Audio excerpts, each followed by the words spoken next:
Taas talv on tulnud, külm ja pime, on härmas kuud ja lumimaas, kuid talv on siiski imeline, sest jõulud tulnud taas.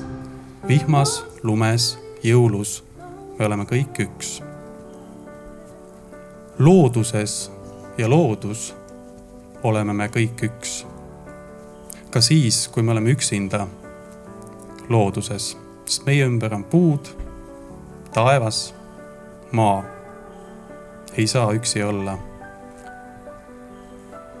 Seda sama osaduse tunnet, ühtekuuluvust ja enda hea koha leidmist, kus just sinul on hea, selle leidmist ma teile kõigile soovingi. Rahulikku jõuluaega.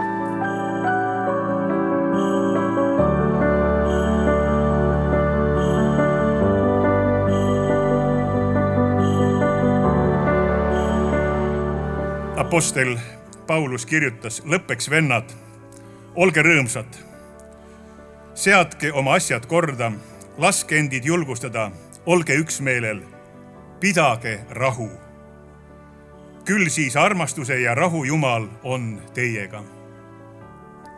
Selle sõna peale ja minule ameti poolest antud meelevallaga kuulutan ma siin 3. advendil Jõgeva linna südames välja ülemaalise jõulurahu kolmainu Jumala, Isa, Poja ja Püha Vaimu nimel. Aamen.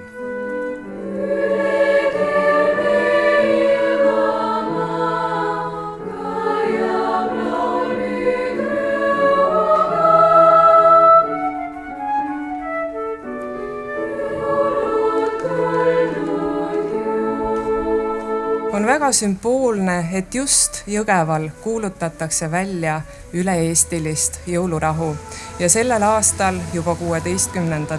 korda. Jõuluaeg on aja mahavõtmise aeg.